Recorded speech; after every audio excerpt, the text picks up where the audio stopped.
Assalamualaikum warahmatullahi wabarakatuh. Mujahid, sebuah gelar bagi para pejuang yang teguh membela Islam, berperang tanpa gentar demi meraih mati dalam kesyahidan. Namun ternyata tidak semua yang tampaknya berjuang dan berperang membela Islam lantas pasti ahli surga. Ketulusan niat, kesabaran menanggung derita dalam jihad hingga berjuang menjemput husnul khatimah ternyata lebih berat. Hal inilah yang tidak mampu dilakukan oleh salah satu pasukan Rasulullah Shallallahu Alaihi Wasallam dalam perang Khaibar.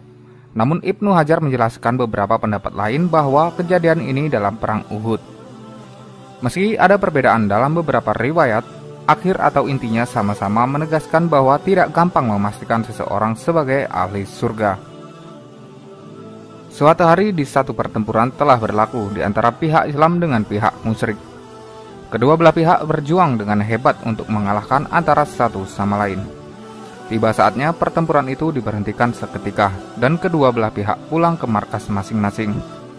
Di sana Nabi Muhammad Shallallahu Alaihi Wasallam dan para sahabat telah berkumpul membincangkan tentang pertempuran yang telah berlaku ini. Peristiwa yang baru mereka alami itu masih terbayang-bayang di ruang mata. Dalam perbincangan itu mereka begitu kagum dengan salah seorang dari sahabat mereka, yaitu Utsman. Semasa bertempur dengan musuh, dia kelihatan seperti seekor singa yang lapar. Dengan keberaniannya itu, dia telah menjadi buah mulut ketika itu. Tidak seorang pun di antara kita yang dapat menandingi kehebatan Utsman, kata salah seorang sahabat. Mendengar perkataan itu, Rasulullah Shallallahu Alaihi Wasallam pun menjawab, sebenarnya dia itu adalah golongan penduduk neraka. Para sahabat menjadi heran mendengar jawaban Rasulullah Shallallahu Alaihi Wasallam itu. Bagaimana seorang yang telah berjuang dengan begitu gagah menegakkan Islam boleh masuk dalam neraka? Para sahabat berpandangan antara satu sama lain apabila mendengar jawaban Rasulullah itu. Rasulullah Shallallahu Alaihi Wasallam sadar para sahabatnya tidak begitu percaya dengan ceritanya. Lantas baginda berkata, semasa Utsman dan Utsman keluar di medan perang bersama-sama, Utsman telah mengalami luka parah akibat ditikam oleh pihak musuh. Badannya dipenuhi dengan darah. Dengan segera Utsman meletakkan pedangnya ke atas tanah, manakala mata pedang itu pula dihadapkan ke dadanya. Lalu dia terus membenamkan mata pedang itu ke dalam dadanya. Dalam versi hadis lainnya, ia bunuh diri dengan cara menggorok lehernya dengan anak panah.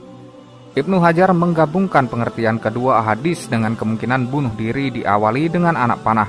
Karena tak kunjung mati maka diakhiri dengan menancapkan pedang ke dada. Dia melakukan perbuatan itu adalah karena dia tidak tahan menanggung kesakitan akibat luka yang dialaminya. Akhirnya dia mati bukan karena berlawan dengan musuhnya, tetapi membunuh dirinya sendiri. Banyak orang yang menyangka dia akan masuk surga, tetapi dia telah menunjukkan dirinya sebagai penduduk neraka. Menurut Rasulullah Shallallahu Alaihi Wasallam, sebelum Utsman mati, dia mengatakan, demi Allah aku berperang bukan karena agama, tetapi hanya sekedar menjaga kehormatan kota Madinah supaya tidak dihancurkan oleh kaum Quraisy. Aku berperang hanyalah untuk membela kehormatan kaumku.